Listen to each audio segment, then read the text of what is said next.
These are the kind of things that you cannot buy. This is the willpower of Ukrainian soldiers, of Ukrainian people, of Ukrainian president.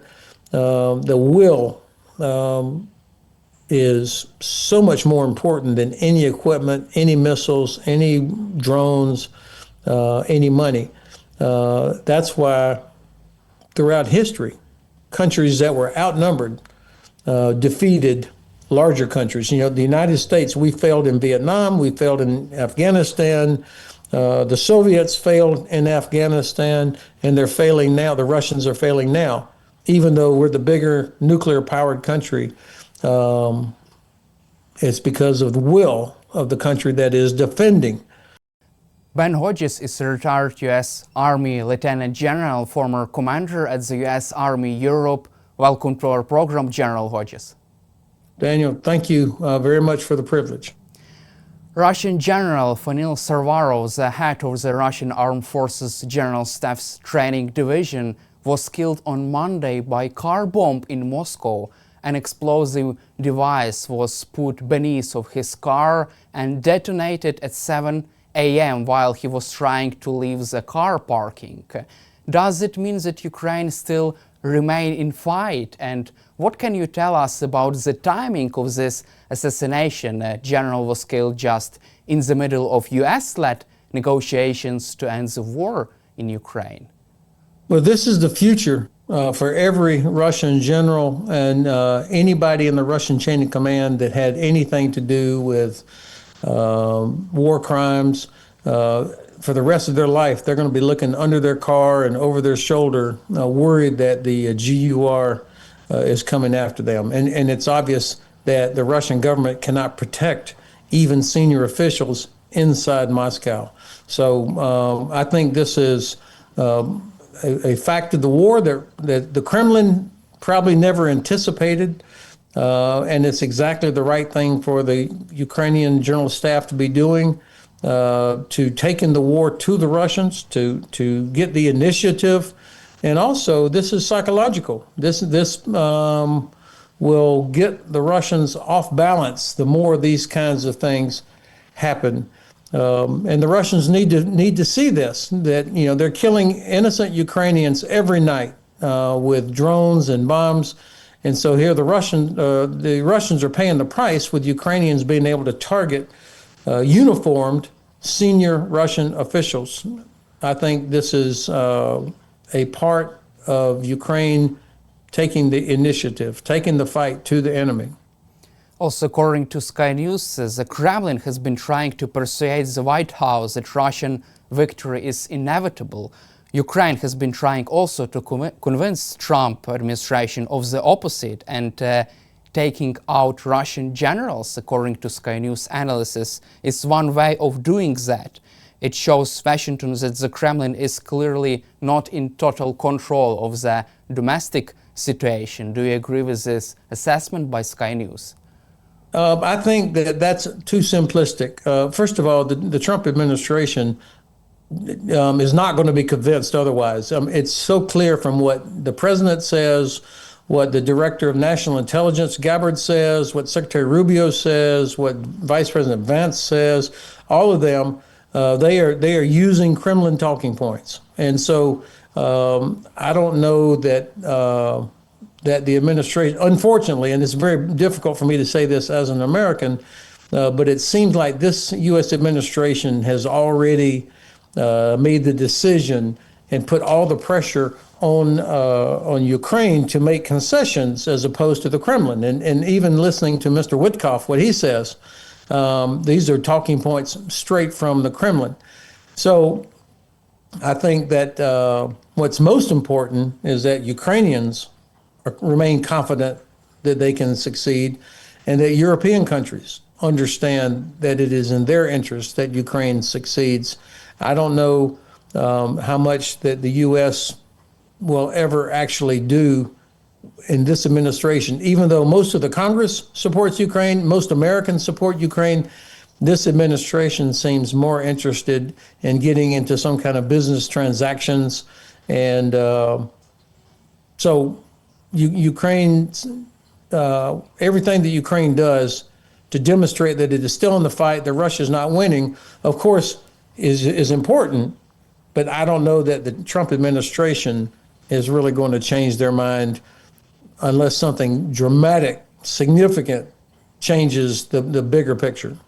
You just mentioned about the Trump's administration. U.S. Secretary of State Marco Rubio says, quote, "This is not our war because this war is on other continent." What is your response to the statement by Secretary Rubio? Well, of course, you and some of your viewers would have seen my tweet in response to that yesterday, that or the day before yesterday, that of course this is America's war, because what Russia has done in its attack on Ukraine has jacked up American prices for gas and for food, just like it's affected energy and food prices around the world. And it also has disrupted Europe's economy, and Europe is America's biggest trading partner. So this absolutely is important to us. It is our war. And the fact that it's on a different continent is totally irrelevant. Venezuela is on a different continent. China is a different continent, but yet the administration cares about that. So I was very disappointed to hear Secretary Rubio, who actually in his past was a very strong pro-transatlanticist, pro-NATO, to be so short-sighted, or he has made the decision to completely say whatever the Trump administration wants, regardless of what his personal beliefs might be. So that's the reason that I am not optimistic that that this administration is going to do much to help Ukraine. And so European countries are going to have to fill the gap left by the United States. You also mentioned Steve Witkoff. According to recent reporting by the Wall Street Journal, Russian dictator Vladimir Putin had the final say in choosing who would lead U.S. negotiating team. His preferred pick was Steve Witkoff instead of General Kit Kellogg. Don't you think that this is the biggest shame of U.S. administration in these negotiations? Well, I think it was apparent early on that Mr. Witkoff was, while he may be a good personal friend of the president, and he may be a very good real estate guy, he absolutely was not a professional diplomat. The whole failure to use a State Department translator, for example, relying instead on a Kremlin-provided translator. He does not take the briefings that the U.S. Intelligence agencies wanted to give. I mean, this is clear that they have taken an approach that is as if this was a giant Manhattan real estate deal.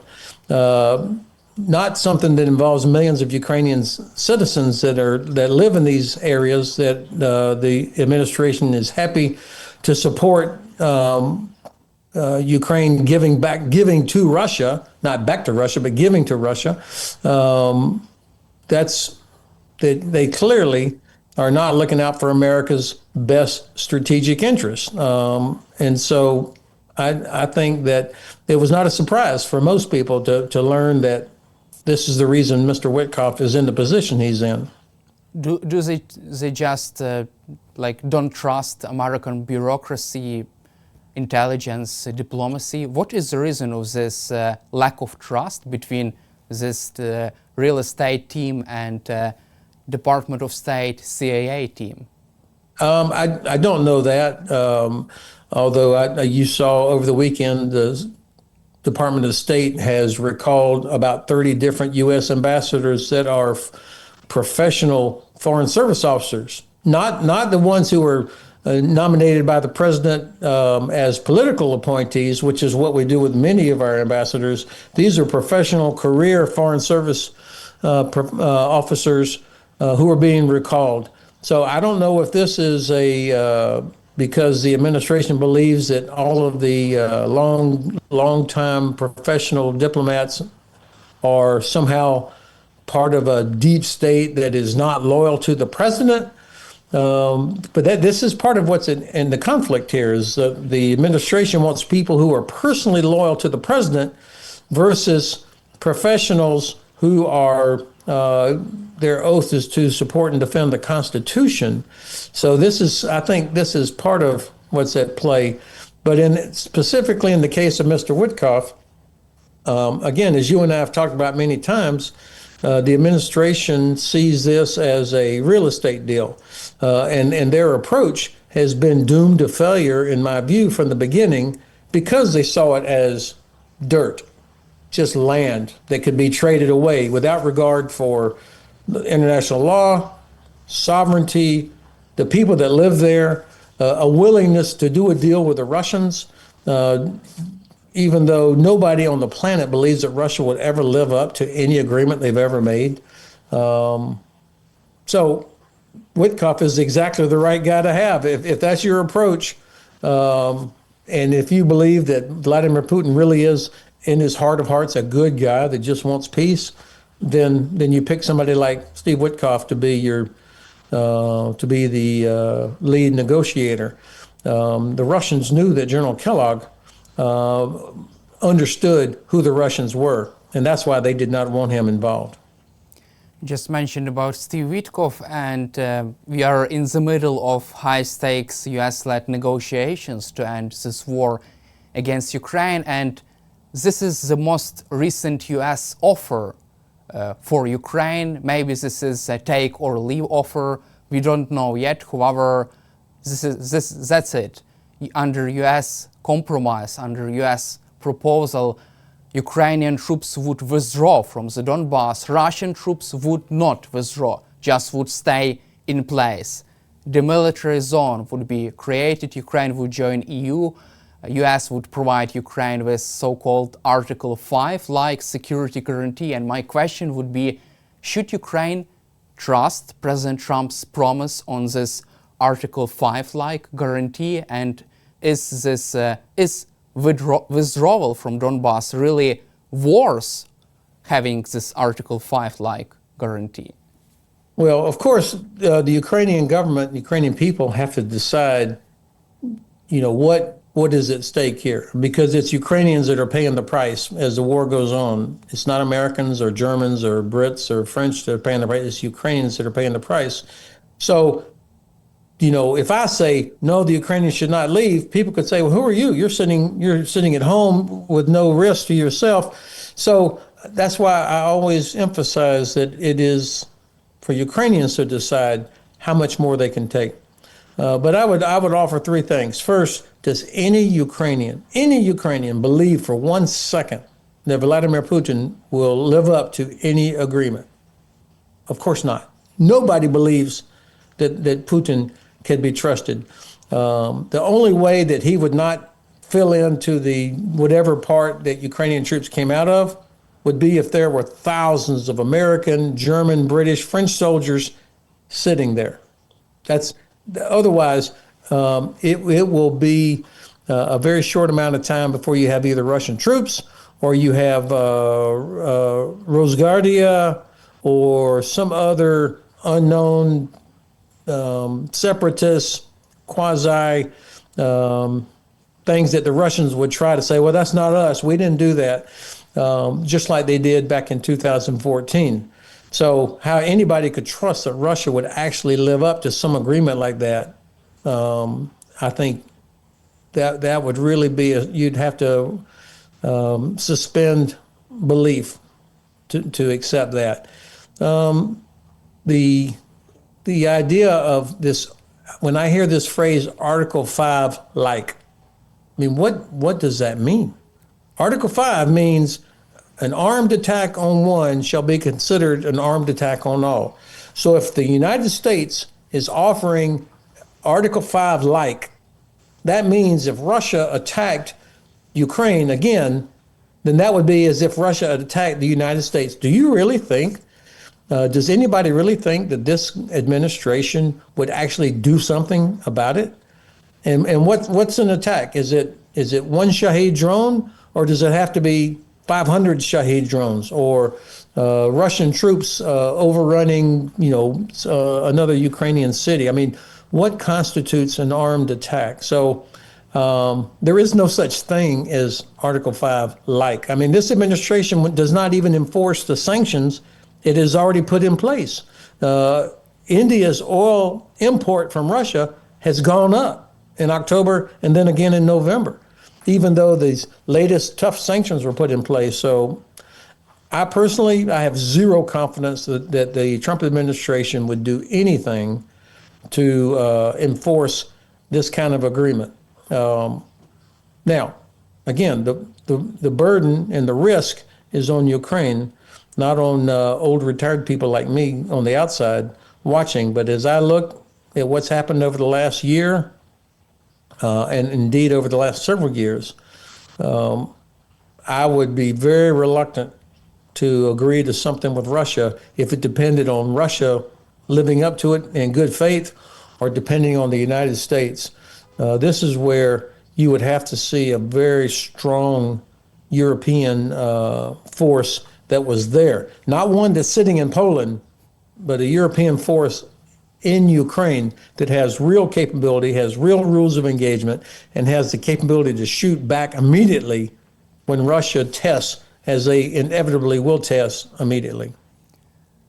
However, US negotiators are trying to make the case that this Article 5-like guarantee is the most solid one US has ever offered Ukraine, and they are trying to convince us this deal agreement would be reviewed and approved by US Congress and would be legally binding. What is your take on that? Well, I mean, the president has already said 2 or 3 times that, he would not protect some NATO countries if they weren't paying their 2%. Okay, that's Article 5.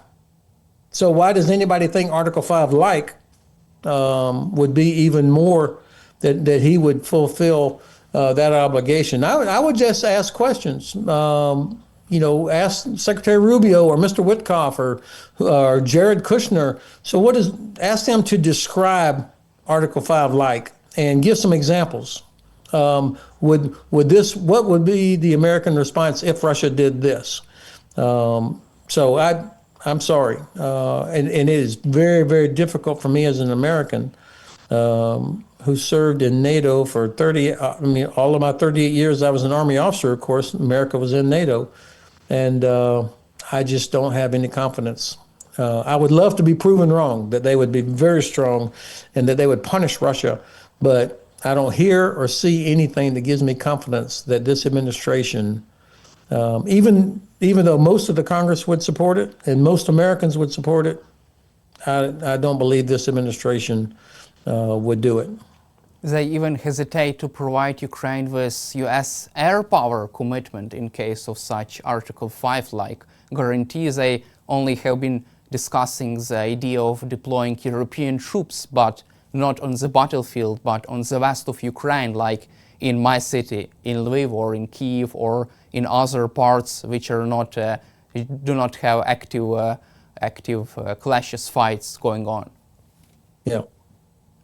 So this administration would go from withholding supplies, withholding intelligence, not enforcing sanctions, not offering to do air defense, to now Article 5-like. I mean, I would advise my Ukrainian friends to be very skeptical of that. To work closely with European allies. But also, obviously, Ukraine has to do everything it can to improve its own defenses, which means addressing the manpower situation in Ukraine as well.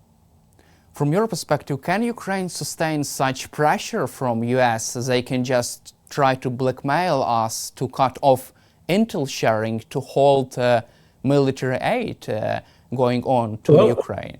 Of course, that would be for the Ukrainian government to say, but I mean, what does the United States provide today that is so essential that can't be replaced? I mean, of course, I shouldn't know the amount of intelligence that's provided. That's not something that the public should be aware of. Maybe it's a lot. Maybe it's not. I don't know. Ammunition, equipment. I don't have visibility anymore on what's still going, but it seems to have been decreased somewhat. I'd love to be proven wrong on that as well. But if the U.S. said that's it, then what? I think that Ukraine would could probably, and with working closely with European allies, could probably make up whatever gap is left behind. But again, because I don't know exactly what's still provided, I could not offer a useful analysis of that. But the Ukrainian government obviously knows. Let's also cover current situation on the ground and the battle for Kupiansk. President Zelensky made the surprise visit to the city of Kupiansk, and Ukrainian President Volodymyr Zelensky says a Russian general who reported to President Putin on the capture of Kupiansk has since gone missing and no one knows where he is. Zelensky suggested this general may already be dead. Did he become another victim of this culture of lies in the Russia's military chain of command? Well, of course, I don't know where the general is, but I've always thought that this was part of Russia's problem. This corruption inside the Russian military. I am one of the people who overestimated Russia's capability at the start of the war. I was surprised how poorly they did, and as I tried to understand why was I so wrong, part of it was because I failed to appreciate the depth of corruption, and that includes false reporting of status of what you have, of your capabilities, and of course in the Russian army, if you make a mistake or you fail a task, you're never going to be promoted. Well, that encourages false reporting or covering up mistakes and shortages and hope you never get caught. And so when you've got that, then you have people above you making bad decisions based on false information. So it wouldn't surprise me to learn that the general who reported that Kupiansk had been captured had either given a false report or had given, who knows exactly what he reported. The fact is, your president has the courage and the strategic sense to go there and say, hey, we're still here. So I think these are the kind of things that you cannot buy. This is the willpower of Ukrainian soldiers, of Ukrainian people, of Ukrainian president. The will is so much more important than any equipment, any missiles, any drones, any money. That's why throughout history, countries that were outnumbered defeated larger countries. The United States, we failed in Vietnam, we failed in Afghanistan, the Soviets failed in Afghanistan, and they're failing now. The Russians are failing now, even though we're the bigger nuclear-powered country. It's because of the will of the country that is defending. And I hear all the time that how many desertions there are from the Ukrainian army. I know that Ukraine armed forces have difficult times filling positions. You've got a lot of Ukrainian men and women who should be in the military but are not. They've either left Ukraine or they're doing something else. But when I think about my own country, the United States, during our revolution, which lasted for almost 8 years, at one point, George Washington had only a few thousand soldiers. They were not paid, they were not properly equipped. But as long as Washington was able to keep the army together, and they were suffered defeat after defeat after defeat to the British Army, he kept the army together, and then finally they were victorious at the end. So it was keeping the army together, even though it was ripped with desertions and casualties and poor support. They stuck together, and that's what enabled America to earn its independence. And so I am sure that what Ukrainian armed forces are going through now is terrible. Ukrainian people are suffering terribly, but understanding what's at stake and what happens if you don't succeed is why people from your president on down are still doing what they're doing. The Russians can't match that. The Russians don't have that. They only have a willingness to keep having their own people killed. Meanwhile, Ukraine has launched its first strike on Russian tanker in the Mediterranean. And SBU source says drone hit the vessels in neutral waters more than 1,240 miles from Ukraine. Also, Ukrainian underwater drones have hit Russian Kilo-class submarine in Novorossiysk and successfully penetrated Russian naval defenses there. What does this say about Ukraine, the expanding reach of Ukraine's drone capabilities and special operations even in the Mediterranean? Well, it says that no Russian is safe anywhere, that no matter how big 11 time zones Russia might be, that every corner can be reached by Ukrainian drone or Ukrainian special forces. And I think this is the kind of thing that is going to eventually make it impossible for Russia to keep financing the war. As Ukraine continues to hammer away at the oil and gas infrastructure, I really think this is the theory of victory for Ukraine, is to destroy Russia's ability to export oil and gas, which it needs to be able to do to pay for what it's doing. Destroying Russia's supply system, going after the rail networks. Ukrainians know this.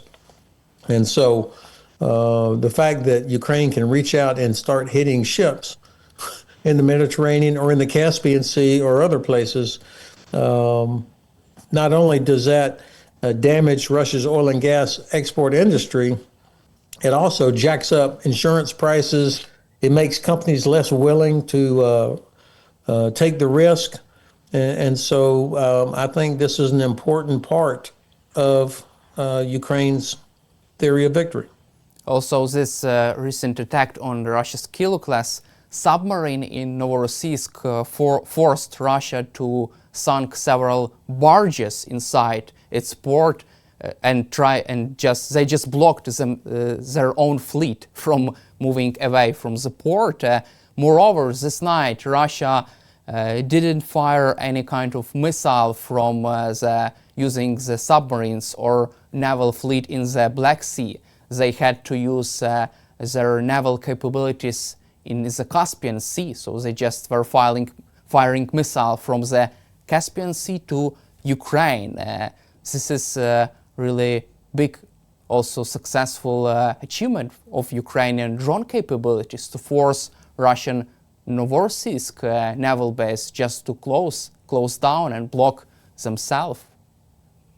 Yeah, I was the first thing I thought of when I watched the video, like everybody else, of the submarine being hit, and you see diagrams of how it happened. You're like, how incompetent are the Russians that they would not understand the threat that Ukraine could pose, and that they could not protect the port. I mean, having nets and booms and things to protect port exactly from that kind of attack. This is old stuff. So how incompetent are they that they could not do that, no matter how clever the Ukrainians are? I mean, this is the sort of thing that the Russians should have been able to stop. The fact that they couldn't tells me that, either they are incompetent or their will. I mean, to do all the right things requires discipline, which requires will. And maybe, on the other side, people are tired of that too. I would not want to be an officer in the Russian Navy right now. Let's cover our final topic, the most final one. According to Politico, allies are embarrassed by U.S. role around the globe. Quote, U.S. is creating more problems than solving them. Also, there is a big military buildup near Venezuela. U.S. armed forces have seized several Venezuela's oil tankers. What is your assessment and reaction to this big build-up in Venezuela. How could this influence U.S. dominance around the globe, U.S. position in this world among other allies? And is this ground invasion of Venezuela is inevitable? Nothing's inevitable, but it does have the feeling that the United States plans to take specific action or kinetic action against Venezuela, whether that's attacking air defense sites or command and control sites or various other parts of the infrastructure inside Venezuela. I don't know. The Congress doesn't know. The administration has not done what it's supposed to do by law to report to the Congress under the War Powers Act what it's doing, what it intends to do. So right now, the administration is acting illegally in what it's doing against Venezuela. And, it's very expensive to have the Navy out there doing what they're doing without us knowing what the mission is. This is not about drugs. That was the pretense. I think this is about oil, and it's also about Cuba somehow. I don't know this. I can only, as I look at what's happening and I think about Secretary Rubio as the son of Cuban refugees, in Florida being an important state in American politics, and if you can, with a lot of Cubans and South Americans who now live in Florida as voters, I think these are all things that are connected. And it also was part of the Trump administration's national security strategy, which says basically the Western Hemisphere is ours and it's the priority. And so that's where you're seeing a lot of military power concentrated. But it fits within this very, I think, dangerous new strategic design where the U.S. has its sphere of influence, the Russians have theirs, and the Chinese have theirs. And this, of course, affects our allies. I mean, the Danes are obviously unhappy that the Trump administration talks openly about Greenland becoming a U.S. territory, and they even named Governor Landry of Louisiana as the special envoy to Greenland. I mean, this is kind of a bizarre thing. And talking openly about the Canadians as the 51st state. Canada, not only is it our biggest trading partner as a country, it also is our neighbor, and it's a NATO ally. So this has caused, not only do countries no longer respect the United States, they don't understand what the hell's going on. And frankly, many Americans also don't understand what's going on. Thank you, General Hodges, for your time and in-depth analysis, and glory to Ukraine. Heroam Slava. Thank you, Daniel.